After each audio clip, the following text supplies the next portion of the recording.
यार सारे आज का जो बेसिकली जो अपना टॉपिक है वो है इकोस्नोइड्स। लास्ट अपनों ने पढ़ लिया था उसको अच्छे से डिटेल के अंदर अपनों ने एंटीहिस्टामिन्स के बारे में पढ़ा था काफ़ी सारा। अब जो पढ़ेंगे अपने इकोस्नोइड्स के बारे में पढ़ेंगे, बेसिकली आर्किनोइड एसिड्स के बारे में पढ़ेंगे।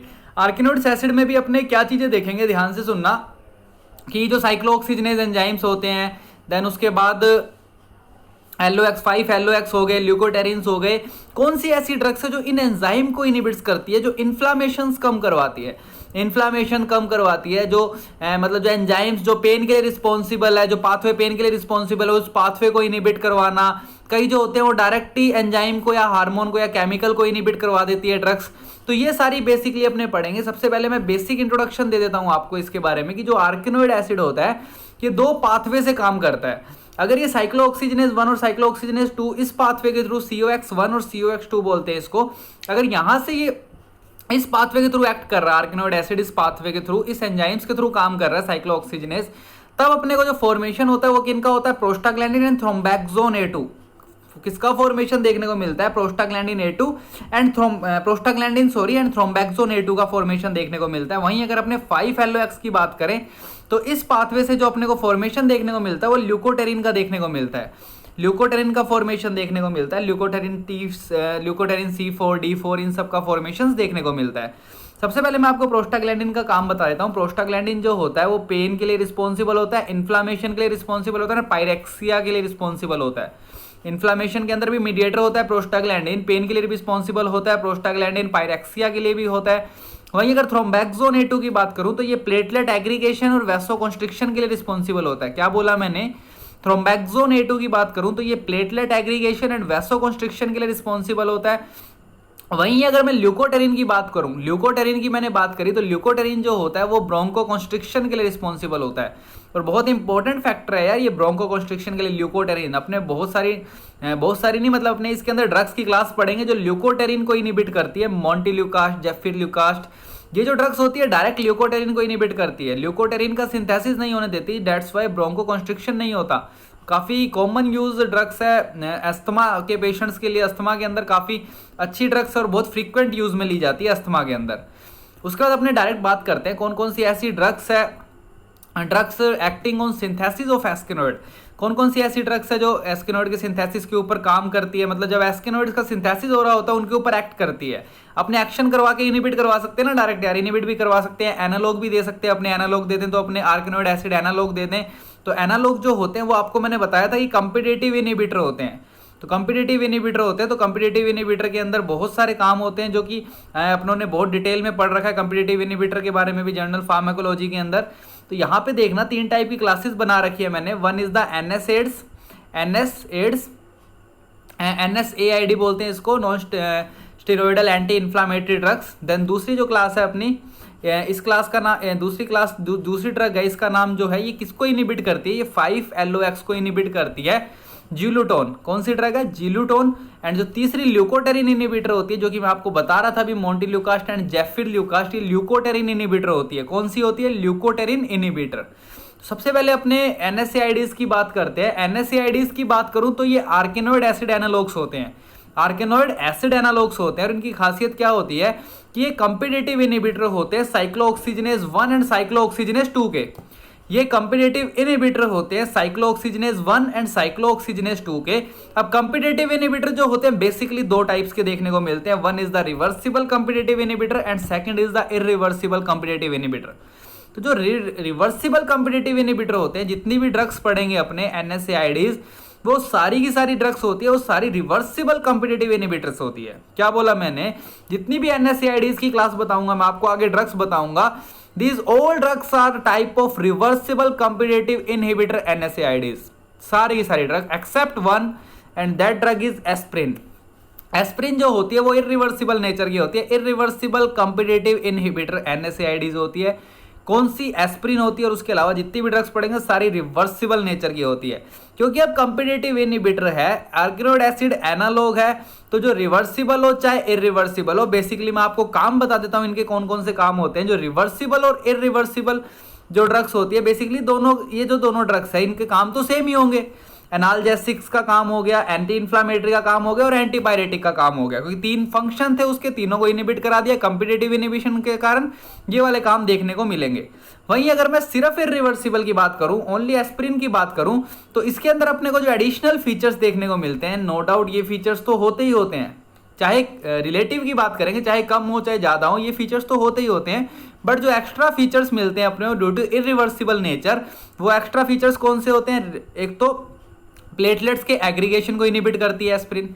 एस्प्रिन क्या करती है? प्लेटलेट्स के एग्रीगेशन को इनिबिट करती है। और एस्प्रिन के अंदर एक इंपॉर्टेंट बात ध्यान रखना कि जो एस्प्रिन होती है वो एस्प्रिन इंड्यूस ब्रोंकियल अस्थमा कोज करती है। क्या करती है? Aspirin induce bronchial asthma produce करती है, बिकॉज आर्केनोइड एसिड डाइवर्ट कर जाता है कौन से पाथवे के अंदर? 5-LOX पाथवे के अंदर।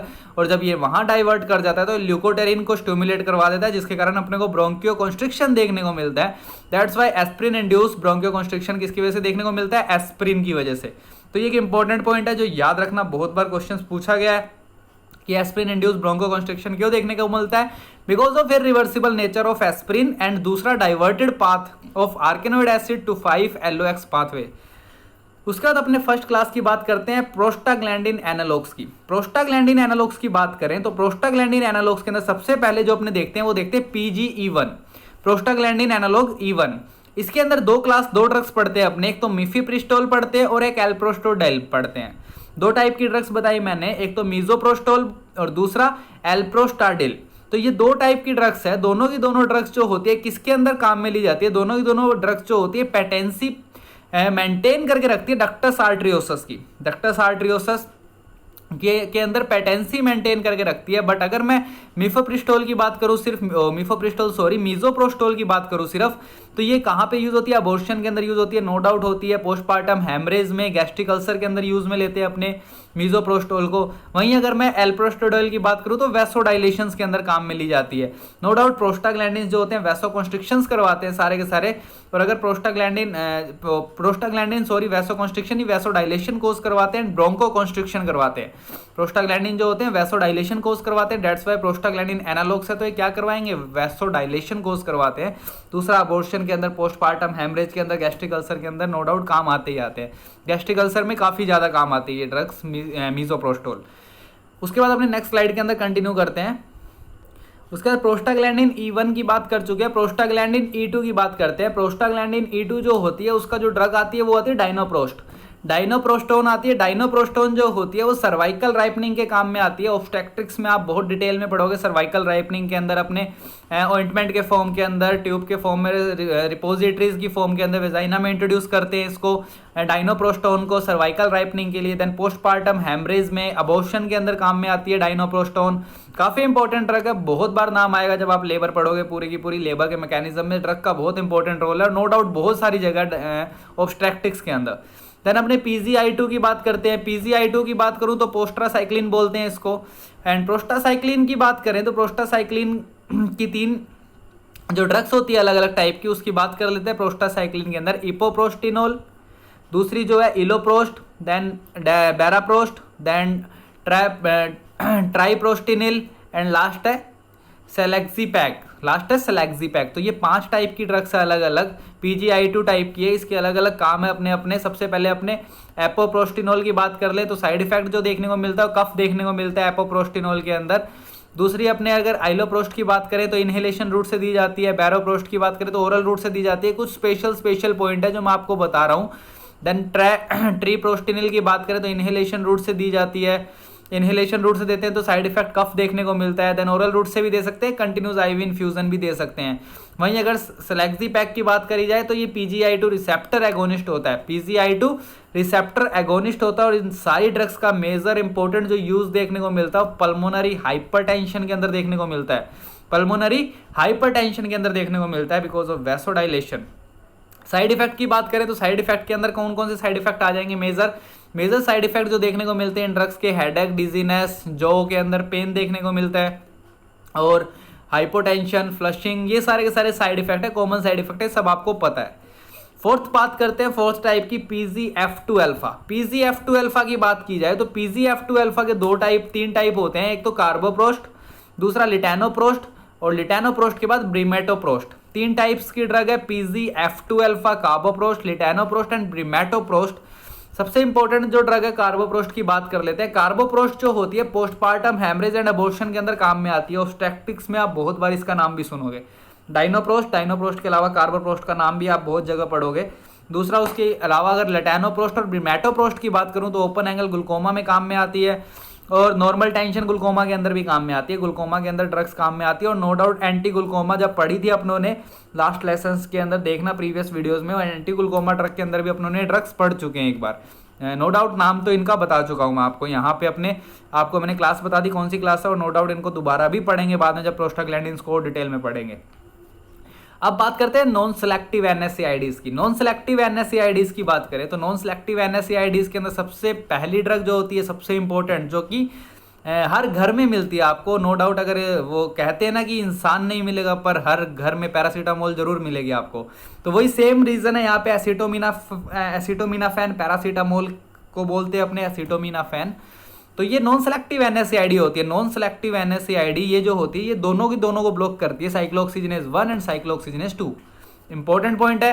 नॉन सेलेक्टिव क्यों बोला यार? क्योंकि दोनों को ब्लॉक कर रही है, डेट्स व्हाई नॉन सेलेक्टिव है। सेलेक्टिव होती तो सिर्फ एक को ब्लॉक करती, दोनों में से किसी एक को ब्लॉक करती, बट ये दोनों को ब्लॉक कर रही है, साइक्लोऑक्सीजिनेज 1 एंड साइक्लोऑक्सीजिनेज 2। कुछ इंपॉर्टेंट बात है इसकी, एसिटोमिनाफेन की गुड एनाल्जेसिक्स होती है, एंटीपायरेटिक इफेक्ट काफी अच्छा होता है, एंटी इन्फ्लामेटरी इफेक्ट बिल्कुल अच्छा नहीं होता, एंटी इन्फ्लामेटरी इफेक्ट इसका पुअर होता है। बट अगर इंपॉर्टेंट बात बताऊं मैं आपको तो क्योंकि ये गुड एनाल्जेसिक्स होती है और गुड एंटीपायरेटिक्स होती है, दैट्स वाई इसको ऑस्टियो आर्थराइटिस के अंदर काम में लिया जाता है, ऑस्टियो आर्थराइटिस में काम में लिया जाता है। बट क्योंकि ये एंटी इन्फ्लामेटरी पुअर होती है, दैट्स वाई इसको अपने र्यूमेटिक आर्थराइटिस में काम में नहीं लेते। र्यूमेटिक आर्थराइटिस में अपने को ड्रग ऐसी चाहिए जिसके अंदर एंटी इन्फ्लामेटरी नेचर ज्यादा से ज्यादा हो। उसके अलावा प्रेजेंस ऑफ, सबसे इंपॉर्टेंट जो क्वेश्चंस बनते हैं इस ड्रग के ऊपर, बिकॉज ये हर घर के अंदर मिलती है पैरासीटामोल, तो जो ड्रग पॉइजनिंग के सबसे ज्यादा केसेस देखने को मिलते हैं वो पैरासीटामोल पॉइजनिंग के या एसिटोमिनाफेन पॉइजनिंग के ही देखने को मिलते हैं। बिकॉज हर घर में है तो किसी को क्या दिक्कत आ रही है खाने में, तो नो डाउट दिक्कत बहुत है। सबसे पहले अपने को ये पता होना चाहिए कि एसिटोमिनाफेन या पैरासीटामोल पॉइजनिंग के अंदर कौन कौन से क्लिनिकल साइन एंड सिम्टम्स देखने को मिलते हैं पेशेंट के अंदर। मान लो कोई पेशेंट आया आपके पास, आपको नहीं पता उसको, उसके घर वालों की इसने कौन सी ड्रग ली है, वहाँ पे उसको at the time of scene के ऊपर उसको कुछ भी नहीं मिला, उसके खाली रैपर्स नहीं मिले ड्रग्स के उसको, तो आपको आके कोई भी केस आ रहा है आपके पास, वो आके आपको बता रहा है केस के अंदर कि पेशेंट के अंदर क्या क्या सिम्टम्स देखने को मिल रहे हैं।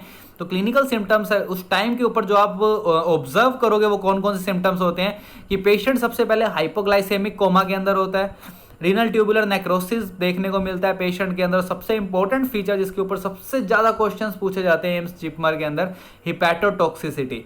हिपैटोटॉक्सिसिटी जो होती है वो सबसे इंपॉर्टेंट फीचर और वो सबसे ज्यादा देखने को मिलती है एसिटोमिनाफेन पॉइजनिंग के अंदर। तो जो हिपैटोटॉक्सिसिटी होती है वो क्यों देखने को मिलती है? बिकॉज एसिटोमिनाफेन जो होता है उसको मेटाबोलाइट कौन कराता है? NAPQI इसको मेटाबोलाइज करवाती है। और जो मेटाबोलाइट एसिटोमिनाफेन को लीवर के थ्रू मेटाबोलाइट होता है तो सबको पता है।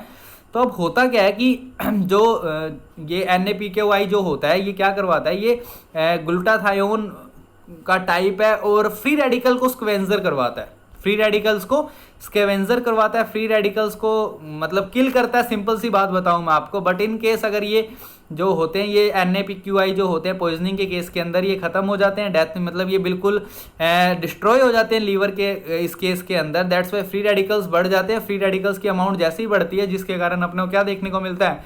लीवर डैमेज देखने को मिलती है। अभी तक तो इसी टाइप का हाइपोथेसिस पता है यार कि ऐसा कुछ होता है, और नो डाउट अभी धीरे धीरे रिसर्च ऑन गोइंग है, धीरे धीरे और ज्यादा पता लग जाएगा किस कारण पॉइजनिंग में हिपैटोटॉक्सिसिटी होती है। नो डाउट और भी बहुत सारे कोजेस होते होंगे हिपैटोटॉक्सिसिटी के यार, क्योंकि मेटाबोलाइजेशन हो रहा है। एक सिंपल सा एग्जांपल एक मशीन का भी दूं मैं आपको, तो ये एक मशीन की कैपेसिटी किसी चीज़ को फिल्टर करने की, एक मशीन की कैपेसिटी अगर 2 लीटर की है और आप उसके अंदर से 20 लीटर फिल्ट्रेशन करवाना चाहो तो नो डाउट मशीन खराब होगी होगी। उस मशीन पे लोड ज़्यादा पड़ेगा, उस मशीन को वर्क डाउन ज़्यादा करना पड़ेगा, और डेट्स वाई उस मशीन का जो आपको आउटपुट मिलेगा वो नो डाउट 20 तो नहीं मिलेगा, खराब होगी ही होगी। नो डाउट 2 की जगह वो 5 कर सकती है, 10 लीटर फिल्टर कर सकती है, बट 20 करवाना चाहो तो आपको दिक्कत होगी ही होगी। तो ये था अपना नॉन सेलेक्टिव एनएसएआईडी। अब आगे कंटिन्यू करते हैं नेक्स्ट स्लाइड के अंदर। अब अपने जो सबसे इंपॉर्टेंट पॉइंट है, अपने क्या करवा सकते हैं? हिस्टोपैथोलॉजिकल एग्जामिनेशन करवा सकते हैं। हिस्टोपैथोलॉजिकल एग्जामिनेशन के अंदर अपने को क्या देखने को मिलता है, हिस्टोपैथोलॉजिकल एग्जामिनेशंस के अंदर, हिस्टोलॉजिकल एग्जामिनेशन में अपने central lobular necrosis with periportal sparing देख सकते हैं। तो जब कि आप पैथोलॉजी में बहुत डिटेल में पढ़ोगे इसके बारे में, तो no doubt, no need to explain here. The important point is toxic doses. Toxic doses is one of the important point and topic of interest of all the competition examinations, because toxic dose आपको पता होनी चाहिए। toxic dose का बहुत important reference होता है। Toxic dose की बात करें तो जो टॉक्सिक डोज होती है वो 10 ग्राम से ज़्यादा होती है और 150-250 मिलीग्राम पर केजी से भी, पर केजी 150-250 मिलीग्राम में ज़्यादा है पर केजी, तब भी ये टॉक्सिक डोज है। और 20 ग्राम से ज़्यादा तो फैटल कहलाती है। 20 ग्राम से ज़्यादा क्या कहलाती है, फैटल कहलाती है। तो ये काफ़ी इंपॉर्टेंट है और बहुत बार पूछा गया टॉक्सिक डोज ऑफ एसिटामिनोफेन, तो ये इंपॉर्टेंट पॉइंट है जो कि आपको याद रखना है। उसके बाद अगर अपने बात करें प्रिडिक्शन ऑफ हिपैटोटॉक्सिसिटी, तो प्रिडिक्शन जो करते हैं अपने हिपैटोटॉक्सिसिटी की, उसको एक ग्राफ से समझा जाता है। वो ग्राफ जो दिया था, वो ग्राफ दिया था र्यूमैक मैथन्स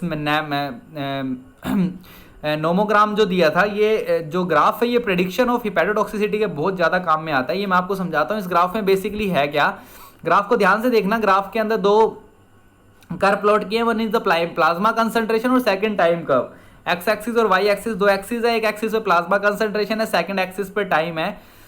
होता क्या है कि अपने कंसंट्रेशन जो होती है ड्रग की, किसी भी टाइप की कंसंट्रेशन देते हैं, टाइम के अकॉर्डिंग कंसंट्रेशन डिक्रीज होती चली जाती है। सिंपल सा लॉजिक है, पता है। जैसे जैसे टाइम बीतता जाएगा डोज की कंसंट्रेशन जो होगी टाइम के अकॉर्डिंग, वो डोज की कंसंट्रेशन ब्लड के अंदर प्लाज्मा कंसंट्रेशन कम होती चली जाती है। अब होता क्या, अपने को क्या चेक करना होता है, अपने को ये चेक करना होता है कि अगर जब अपने कंसंट्रेशन, पेशेंट की कंसंट्रेशन को चेक करते हैं, जैसे मैंने पेशेंट को ड्रग दी, ड्रग देने के मैं आधे घंटे के बाद पेशेंट की कंसंट्रेशन चेक कर रहा हूँ ब्लड में, फिर 1 घंटे बाद कंसंट्रेशन चेक कर रहा हूँ ब्लड के अंदर, तो अपनों ने क्या किया, इन्होंने एक fix value, fix reference range दे दी कि उस फिक्स रेफरेंस रेंज से अगर नीचे आता है ग्राफ आपका, आपने जब कंसंट्रेशन चेक करी और कंसंट्रेशन उतने टाइम के अंदर उससे नीचे आएगी, तब तो टॉक्सिक डोज नहीं है, तब तो हिपैटोटॉक्सिक जोन नहीं है। बट इस कंसंट्रेशन रेंज जो उन्होंने दी, अगर उसने कहा अगर उससे बाहर रेफरेंस रेंज या उससे बाहर वैल्यू आ रही है, तो उससे बाहर वैल्यू आती है तो उसको अपने क्या बोलते हैं, हिपैटोटॉक्सिक जोन बोलते हैं। उससे नीचे आएगी तो सेफ जोन बोलेंगे, उससे बाहर आएगी तो क्या बोलेंगे, हिपैटोटॉक्सिक जोन बोलेंगे। और ये वाला जो कंसेप्ट दिया था, इसी के अंदर क्या देखने को मिलता है, अपने प्रिडिक्शन कर सकते हैं हिपैटोटॉक्सिसिटी का। उसके बाद जो आता है टॉक्सिसिटी का ट्रीटमेंट कैसे करेंगे। ट्रीटमेंट में सबसे इंपॉर्टेंट पॉइंट पता ही आपको, चारकोल, एक्टिवेटेड चारकोल जो होता है वो बहुत इंपॉर्टेंट है और लगभग बहुत सारी पॉइजनिंग में अपने इसको काम में लेते हैं, एक्टिवेटेड चारकोल को। बट सबसे इंपॉर्टेंट क्वेश्चन क्या पूछा जाता है कि एक्टिवेटेड चारकोल को आप बहुत सारे पॉइजनिंग के ट्रीटमेंट में काम में तो ले रहे हो, बट क्वेश्चन ये पूछा जाता है कितने घंटे तक आप इसको काम में ले सकते हो। तो पेशेंट अगर 4 घंटे के अंदर अंदर आपके पास आ जाता है पॉइजनिंग के पास, या फिर ड्रग पॉइजनिंग के बाद 4 घंटे के अंदर अंदर आपके पास पहुंच जाता है, तब तक आप एक्टिवेटेड चारकोल को क्या कर सकते हो, काम में ले सकते हो।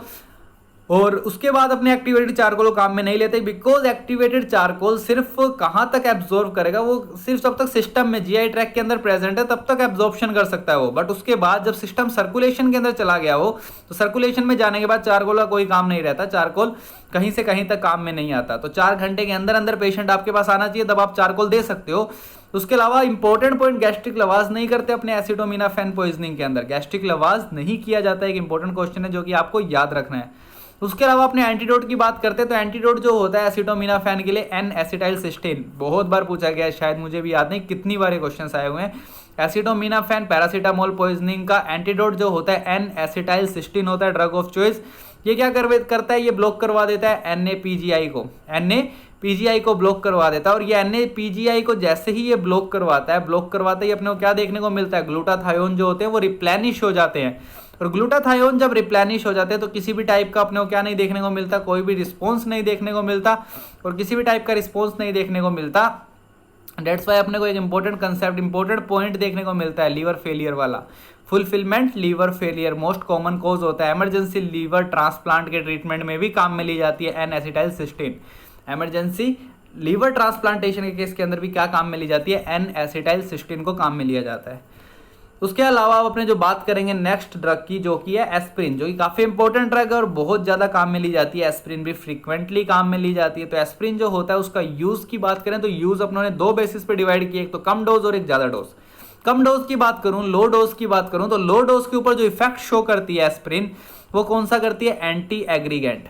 एंटी एग्रीगेंट इफेक्ट शो करती है लो डोज के ऊपर एस्प्रिन। वहीं अगर हाई डोज की बात करूं तो हाई डोज पे एंटी इन्फ्लामेटरी इफेक्ट शो करती है। हाई डोज पे कौन सा इफेक्ट शो करती है? Anti inflammatory. साइड इफेक्ट की बात करूं, सबसे इंपॉर्टेंट सबसे कॉमन साइड इफेक्ट एस्प्रिन का क्या है? ब्लीडिंग, बिकॉज प्लेटलेट्स को एग्रीगेट नहीं होने देती, प्लेटलेट्स को इकट्ठा ही नहीं होने दे रही। प्लेटलेट्स इकट्ठी नहीं होगी तो जाहिर सी बात है क्लॉटिंग का मैकेनिज्म लेट हो जाएगा, और लेट हो जाएगा तो ब्लीडिंग होने के चांसेस बढ़ जाते हैं। टॉक्सिसिटी की बात करें तो 10 ग्राम से ज़्यादा जो होता है, 10 ग्राम से ज़्यादा टॉक्सिक डोज होती है। और टॉक्सिक डोज के अंदर अपने को क्या क्या चीज़ें देखने को मिलती है? टॉक्सिक डोज में अपने को रेस्पिरेटरी एल्कोलोसिस देखने को मिलता है। क्या देखने को मिलता है? Respiratory alkalosis followed by compensatory metabolic acidosis. Respiratory alkalosis देखने को मिलता है, फॉलोड बाय कंपनसेटरी मैकेनिज्म जो चालू हो जाता है मेटाबॉलिक एसिडोसिस का, वो भी देखने को मिलता है। तो ये टॉक्सिक डोज के केस में अपने को ये सारे सिम्टम्स देखने को मिलते हैं, respiratory alkalosis followed by compensatory metabolic acidosis. तो ये कुछ इंपॉर्टेंट पॉइंट है एस्प्रिन के। उसके बाद फर्दर कंटिन्यू करते हैं नेक्स्ट स्लाइड में। तो एनाल्जेसिक, जैसा कि एस्प्रिन की बात कर रहे थे, तो एनाल्जेसिक जो ऑफ चॉइस जो होता है, एनाल्जेसिक एस्प्रिन जो होती है गुड एनाल्जेसिक होती है, that's why analgesic of choice होती है कौन कौन से डिजीज के अंदर? र्यूमेटिक आर्थराइटिस के अंदर and rheumatoid arthritis and rheumatic arthritis के अंदर ड्रग एनाल्जेसिक ऑफ चॉइस देखने को मिलती है अपने को एस्प्रिन। उसके अलावा ड्रग ऑफ चॉइस की बात करें नियसिन इंड्यूस्ड फ्लशिंग की, तो यहाँ पे प्रोस्टाग्लैंडिन जो होती है वो ड्रग ऑफ चॉइस होती है नियसिन इंड्यूस्ड फ्लशिंग की। जीके के लिए, जनरल नॉलेज के लिए नोट इंपॉर्टेंट वन। उसके अलावा अगर अपने मतलब टॉक्सिसिटी की बात करें, टॉक्सिसिटी केस के अंदर अपने को कौन कौन से फीचर्स देखने को मिलते हैं? हाइपरथर्मिया, हाइपरग्लाइसेमिया, मेटाबॉलिक एसिडोसिस, ये सारे के सारे सिम्टम्स देखने को मिलते हैं। तो इनके अंदर अपने ट्रीटमेंट क्या दे सकते हैं पेशेंट को? यूरिन एल्कलाइनेशन दे सकते हैं, यूरिन को एल्कलाइन करवा सकते हैं अपने। तो जाहिर सी बात है जब एसिडिक नेचर बढ़ रहा है तो आप एल्कलाइनेशन करा दो, आयोनाइज ज्यादा हो जाएगी, आयोनाइज ज्यादा होगी तो ड्रग बाहर निकलेगी। मैं सब कुछ समझा चुका हूँ ऑलरेडी पहले से। पल्मोनरी एडिमा के केस के अंदर, पल्मोनरी एडिमा भी मोस्ट कॉमन साइड इफेक्ट है इसके केस के अंदर, ज़्यादातर एल्डरली पेशेंट्स में देखने को मिलता है। और इसका जो ट्रीटमेंट है वो डायलिसिस है। इसका किसी ड्रग से अपने ट्रीट नहीं कर सकते, डायलिसिस कराना ही पड़ेगा। तो ये हो गई सेकंड एस्प्रिन की बात। एस्प्रिन के बाद अपने इंडोमिथासिन की बात करते हैं। इंडोमिथासिन जो होता है ये भी एक ड्रग है और ये भी काफ़ी इंपॉर्टेंट ड्रग है। ये इसका सबसे इंपॉर्टेंट यूज़ क्या है? ड्रग ऑफ चॉइस होती है ये किसके अंदर? बैरिटर सिंड्रोम के अंदर। बैरिटर सिंड्रोम और गाउट के अंदर काम में ली जाती है। बैरिटर सिंड्रोम में ड्रग ऑफ चॉइस होती है ये। दूसरा इंपॉर्टेंट साइड इफेक्ट की बात करें, पैनक्रेटाइटिस एंड नेफ्रोटॉक्सिसिटी कोज करवाती है। दूसरा एनाल्जेसिक ऑफ चॉइस की बात करें अगर इंडोमिथासिन, क्योंकि एनाल्जेसिक्स भी होती है, डेट्स वाई इसको अपने प्रोस्टैटिक आर्थराइटिस के अंदर एंड रिएक्टिव आर्थराइटिस के अंदर एनाल्जेसिक ऑफ चॉइस के रूप में काम में लेते हैं। तो analgesic of choice in prosthetic arthritis and reactive arthritis. एक इंपॉर्टेंट काम इंडोमिथासिन का पीडियाट्रिक्स में भी पढ़ोगे आप, closure of patent ductus arteriosus. Patent ductus arteriosus की क्लोजर के अंदर इंडोमिथासिन दी जाती है। बट अपने इंडिया की बात करें तो इंडिया के अंदर आइबुप्रोफेन ड्रग ऑफ चॉइस है। आइबुप्रोफेन इंडिया के अंदर यूज में ली जाती है बिकॉज इंडिया के अकॉर्डिंग कहा जाता है कि आइबुप्रोफेन ज़्यादा अच्छा रिस्पॉन्स शो करती है। तो नो डाउट अपने जहाँ ज़्यादा अच्छा इफेक्ट शो होगा वहीं वही ड्रग यूज में लेंगे। डेट्स वाई आइबुप्रोफेन जो होती है वो in India closure of patent ductus arteriosus. But if common अगर डायरेक्ट क्वेश्चन पूछा जाता है तो डायरेक्ट क्वेश्चन के अंदर आपका इंडोमिथासिन जो आंसर है वो जाता है, बिकॉज पीडियाट्रिक्स की अच्छी बुक के अंदर इंडोमिथासिन ही आंसर दे रखा है। आइबुप्रोफेन की बात करें तो आइबुप्रोफेन जो होता है, आइबुप्रोफेन का सबसे इंपॉर्टेंट यूज एनाल्जेसिक्स के लिए किया जाता है, बट एंटी इन्फ्लामेटरी भी अच्छी है। एनाल्जेसिक्स जो होती है वो एंटी इन्फ्लामेटरी भी अच्छी है, बट साइड इफेक्ट की बात की जाए तो इसका मोस्ट कॉमन साइड इफेक्ट जो होता है drug induce aseptic meningitis. Drug induced aseptic meningitis सबसे इंपॉर्टेंट साइड इफेक्ट है। बहुत बार क्वेश्चन पूछा गया है, याद रखना। ड्रग ऑफ चॉइस होती है closure of patent ductus arteriosus. और बहुत सारे पेन्स में अपने एनाल्जेसिक्स आजकल आइबुप्रोफेन प्रेफर करते हैं because of anti inflammatory analgesic effect दोनों साथ में है, इसलिए अपने आजकल ये प्रेफर करते हैं। ओक्यूलर साइड इफेक्ट भी देखने को मिलते हैं, ब्लरिंग ऑफ विजन, टॉक्सिक माइब्लोपिया, ये सारे के सारे इफेक्ट्स जो हैं ओक्यूलर इफेक्ट भी देखने को मिलते हैं side effect long time uses के बाद आइबुप्रोफेन को। उसके अलावा अपने बात करें drug related to ibuprofen, drug related to ibuprofen और भी ड्रग्स है आइबुप्रोफेन से रिलेटेड करती है। कीटोप्रोफेन हो गई, देन फ्लूरोप्रोफेन हो गई, देन निमेसोलाइड हो गई। ये सारी की सारी ड्रग्स है, कुछ ना कुछ एडिशनल प्रॉपर्टीज है इनके अंदर, इन ड्रग्स के अंदर है। तो आइबुप्रोफेन के डेरिवेटिव सारे के सारे, बट कुछ एडिशनल क्वालिटी, कुछ एडिशनल प्रॉपर्टीज है जो कि अपने डिटेल में देख लेते हैं और पढ़ लेते हैं। तो कीटोप्रोफेन की बात करें तो कीटोप्रोफेन जो होता है वो क्या करवाता है? वो लाइसोसोम को स्टेबलाइज करवा देता है और ब्रेडिकाइनिन को भी इनहिबिट कराता है। तो ये एडिशनल प्रॉपर्टीज है कीटोप्रोफेन की। दैन फ्लोबुप्रोफेन की बात करें तो ओक्यूलर इमरजेंसीज के अंदर इंट्रा ऑपरेटिव मायोसिस के कोज में काम में ली जाती है। उसके अलावा अपने न्यूमोसलाइड की बात करें तो न्यूमोसलाइड जो होती है नालजेसिक और एंटी इन्फ्लामेटरी होती है, दैट्स वाई बच्चों के अंदर काम में ली जाती है। चिल्ड्रन के अंदर कॉन्ट्रा इंडिकेट होती है चिल्ड्रंस के अंदर, 12 साल से कम उम्र की चिल्ड्रंस के अंदर कॉन्ट्रा इंडिकेट होती है वो। और अडल्ट की बात करें तो 15 दिन से ज़्यादा भी अडल्ट के अंदर कॉन्ट्रा इंडिकेट होती है, 15 दिन से ज़्यादा वो डोज नहीं देते बिकॉज उसका साइड इफेक्ट क्या है, हिपैटोटॉक्सिसिटी, दैट्स वाई अपने वो ड्रग प्रेफर नहीं करते हैं लंबे टाइम तक। तो ये कुछ इंपॉर्टेंट एक्स्ट्रा पॉइंट्स यार, कहीं ना कहीं है तो डेरिवेटिव यार, सारी प्रॉपर्टीज आइबुप्रोफेन के सिमिलर होती है बट कुछ एडिशनल है, डेट्स वाई इसको मैंने अलग बताया आपको।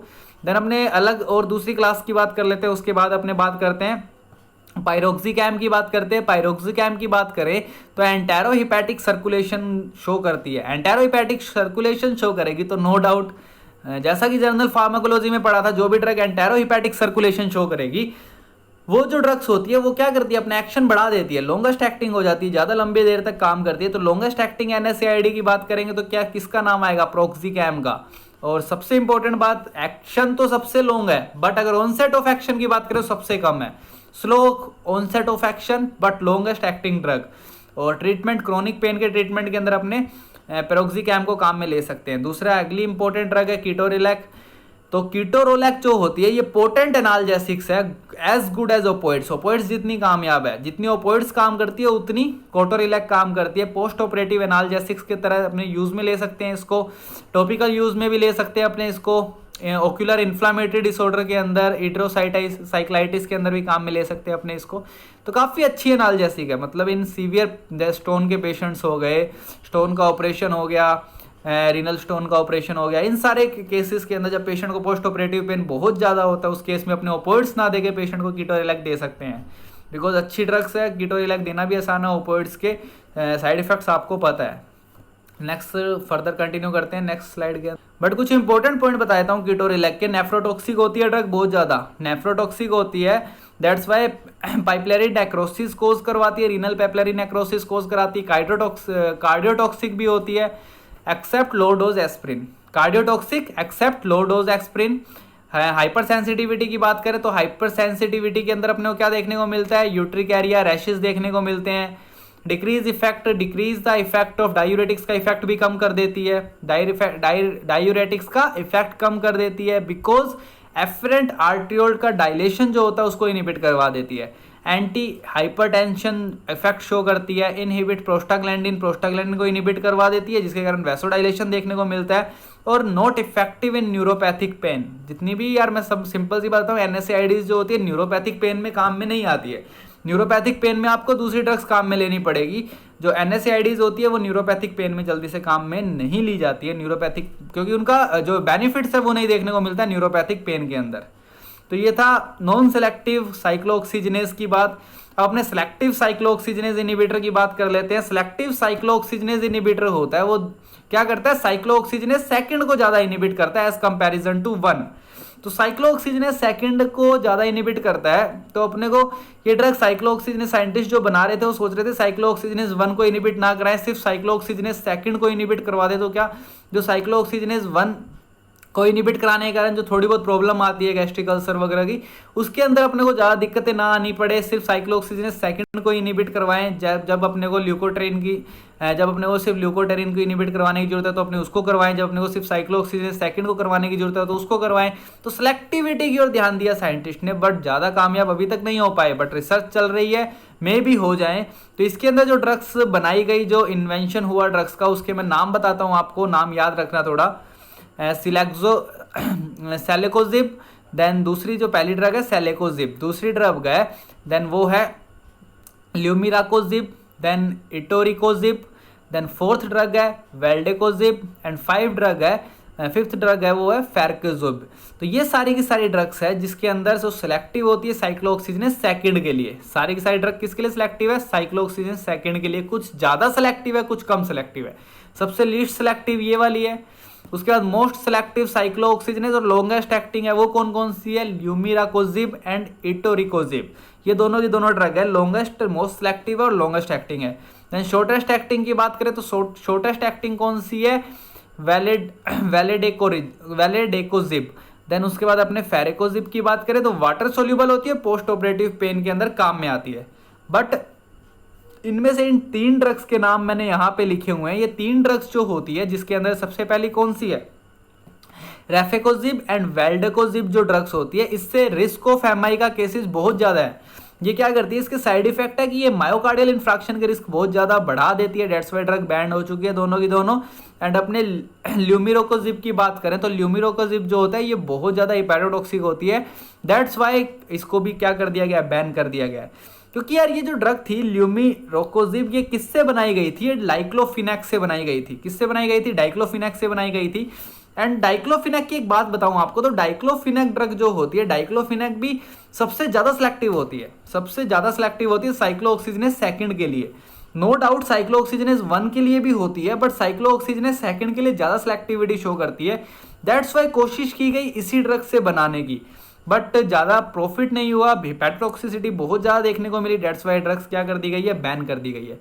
रिसेंट एडवांसेस की बात करें, रिसेंट एडवांसेस इन ड्रग्स की बात करें तो ड्यूल इनहिबिटर्स बनाने की कोशिश करी गई है। ड्यूल इनहिबिटर्स के अंदर 5 LOX को इनहिबिट करने वाले और दूसरे COX को इनहिबिट करने वाले। इसके अंदर जो ड्रग्स बनाई गई है वो कौन कौन सी बनाई गई है, लिकोफेलोन एंड दूसरा टिपोक्सालिन। लिफोफेलोन एंड टिपोक्सालिन, ये जो 2 ड्रग्स बनाई गई है, दोनों की यूज किया है एंटी इन्फ्लामेटरी और अंडर डेवलपमेंट है। ड्रग्स बहुत ज़्यादा इफेक्टिव अभी तक नहीं देखी गई है, बन रही है, इन्वेंशन होना बाकी है, ट्रायल्स बाकी हैं। तो डेट्स वाई अभी इसके अंदर जो साइड इफेक्ट होते हैं वो GI ट्रैक के बहुत कम देखने को मिलते हैं। रिसेंट एडवांसेज है, चल रही है एडवांसमेंट, रिसर्च ऑन गोइंग है। मे भी जल्दी न से जल्दी कोई ना कोई और ड्रग्स इन्वेंट हो जाए जो कि ह्यूमन के लिए कहीं ना कहीं प्रॉफिटेबल हो। तो ये थी कुछ एस्केनोइड्स के बारे में बात जो कि अपनों ने पढ़ लिया। इसके बाद अपने गाउट पढ़ेंगे, गाउट के अंदर कौन कौन सी ड्रग्स काम में आती है, और कहीं ना कहीं अपना ये भी ऑटोकोइड्स भी कंप्लीट हो जाएगा। ऑटोकोइड्स में इससे ज़्यादा कुछ है नहीं खास। और ऑटोकोइड्स के बाद अपने जो इंपॉर्टेंट टॉपिक पढ़ेंगे, कार्डियोवास्कुलर सिस्टम, नो डाउट हर तरीके से इंपॉर्टेंट है। बहुत सारी ड्रग्स है, नियर अबाउट सारी ड्रग्स एक्ट करती है कार्डियोवास्कुलर के ऊपर, बहुत सारी ड्रग्स, और बहुत इंपॉर्टेंट रोल प्ले करती है कार्डियोवास्कुलर की ड्रग्स सारी की सारी, और जो कि काफ़ी इंपॉर्टेंट है एग्जामिनेशन पॉइंट ऑफ व्यू से, नॉलेज के पॉइंट ऑफ व्यू से, कंपटीशन के पॉइंट ऑफ व्यू से, हर तरीके से इंपॉर्टेंट है। तो वैसे तो सारी ड्रग्स इंपॉर्टेंट होती है। सो ठीक, देन कंटिन्यू करते हैं नेक्स्ट लेक्चर के अंदर इसके बाद। And stay tuned guys, medicos cafe, like share and subscribe my channel. And कोई भी डाउट क्वेरी है तो आप पूछ सकते हो, एंड कुछ इम्प्रूव करने की नीड है तो भी आप बता सकते हो, कोई इंप्रूवमेंट की नीड है तो। Thank you guys, stay tuned.